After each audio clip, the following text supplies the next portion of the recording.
Marcus Dean loved his pickup truck. It was a brand new, extended cab, heavy-duty Ford F-250, meticulously maintained, spotless, and used solely for hauling his family's boat on weekends and occasional large-scale DIY materials. Marcus was a corporate logistics manager, a man whose entire career depended on navigating, interpreting, and optimizing complex regulatory systems, but in the neighborhood of Lakeview Crest, he was simply the target of Mrs. Agnes Albright. Agnes, the self-appointed iron-fisted head of the Architectural Review Committee, hated big trucks.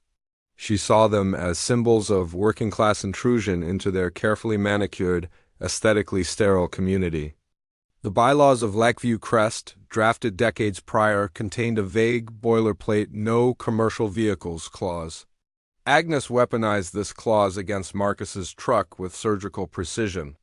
The initial offense cited was the vehicle's heavy-duty classification, but the trigger for Agnes's fury was a small, temporary magnetic decal from Marcus's cousin's plumbing business that he had forgotten to remove after helping him with an emergency job weeks ago. The truck, Agnes declared in a venomous all-caps email, was a rolling advertisement and therefore a commercial nuisance and an eyesore. Marcus, exasperated but compliant, removed the magnet within hours. However, the violation notices didn't stop. They kept coming, now based solely on the truck's appearance. Its extended cab, its diesel engine noise, which was negligible, and its size, which Agnes claimed implied excessive utility not consistent with a residential vehicle. The fines started at an outrageous $100 per day, accumulating rapidly into the thousands.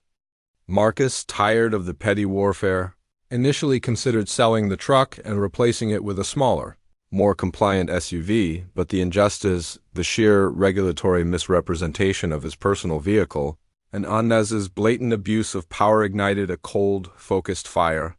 He realized he couldn't win by appealing to reason or fairness. He could only win by leveraging the very bureaucratic rigidity that Agnes so desperately loved. He was an expert in loopholes and regulatory compliance. He would use his knowledge to turn Agnes's own rulebook against her and deliver a checkmate so precise it would dismantle her authority. He decided the solution wasn't to argue the definition of a commercial vehicle, but to eliminate the classification entirely. Marcus spent a week immersed in the dense, often contradictory legalese of the Lakeview Crest CC and RS, covenants, conditions, and restrictions. He wasn't looking for a defense against the commercial vehicle definition, which Agnes could always adjust. He was looking for a different classification entirely, an identity that trumped the truck label. The saving grace appeared in a seldom-read corner of the documents, Article 4, Section B, titled Temporary Parking of Recreational Vehicles. The clause stipulated that RVs, campers, and travel trailers were prohibited from long-term storage. But then here was the genius: they could be parked in a resident's driveway for up to 72 hours for the purpose of loading, unloading, or maintenance. Marcus realized the genius of the clause. There was no definition of a recreational vehicle in the CC and RS. The OA had simply used the term generically, meaning he had to rely on the concrete, verifiable definition provided by state law and the Department of Motor Vehicles, DMV. If he could legally reclassify his F-250 as an RV in the eyes of the state, he could park it in his driveway, reset the 72-hour clock indefinitely, and render the no commercial vehicle rule utterly toothless. He consulted with a colleague who specialized in transportation compliance, confirming that the state's conversion criteria were surprisingly minimal, designed primarily for tax and licensing purposes. He immediately began the administrative conversion, treating it like a high-stakes logistics project. First, he secured a lightweight, high-quality, removable fiberglass camper shell for the truck's bed.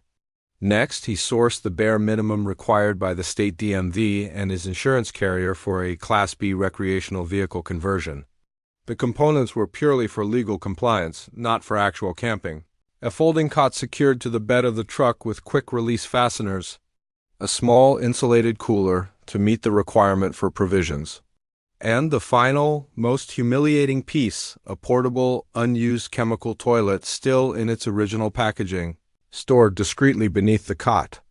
These minimal, Easily installed additions satisfied the state's legal criteria for temporary living facilities and were all contained within the camper shell, meaning the exterior profile of the truck remained exactly the same, still big, still heavy-duty, still offensive to Agnes.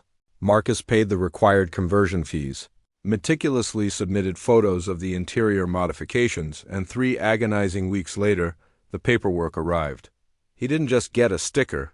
He received a brand-new, beautiful DMV registration card. The Ford F250, heavy-duty chassis and all, was officially and legally designated as a recreational vehicle, RV.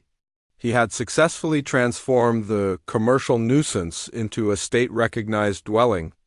The execution of the plan was a masterpiece of precise, frustrating compliance, which Marcus christened the perpetual motion machine.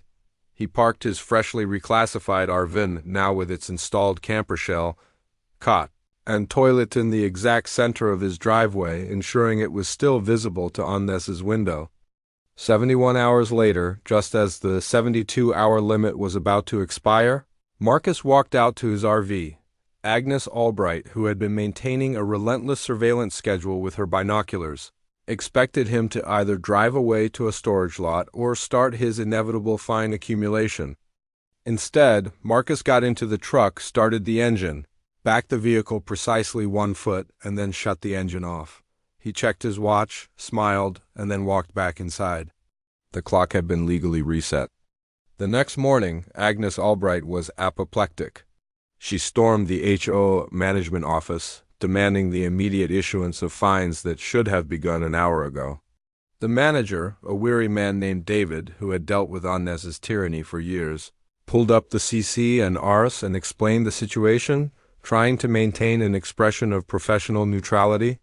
"Mrs. Albright," David began, "the vehicle is now legally registered with the State DMV as a recreational vehicle. The bylaw, Article 4, Section B, states it can be parked for up to 72 hours for loading, unloading, or maintenance. Marcus is performing maintenance, and by moving the vehicle even a single foot, he is definitively ending the previous parking event and initiating a new one. The previous 72-hour period has expired, and a new one has begun. He is in full, literal compliance with the governing documents." Agnes was livid. She dispatched a certified letter to Marcus demanding he stop the frivolous, absurd, and spiteful movement of his supposed camper. Marcus responded with his final, devastating certified letter, attaching a copy of his official DMV RV registration and citing the CC and R's 72-hour temporary parking clause. He stated that his actions were fully compliant with the governing documents and that any further fine levied against his legally classified RV would be met with an immediate, specific lawsuit seeking punitive damages for wrongful enforcement and abuse of authority. The fines stopped immediately. Agnes had lost the war not on aesthetics but on administration, defeated by the very bureaucracy she sought to wield. Marcus continued his ritual. Every 3 days, without fail, he would move the truck precisely 1 foot, resetting the clock. The truck, now a legal RV, remained permanently parked in his driveway, a quiet, 1 foot at a time monument to the defeat of bureaucratic tyranny and a symbol that even the most well-intended rules can be broken by the cold, precise application of logic and law.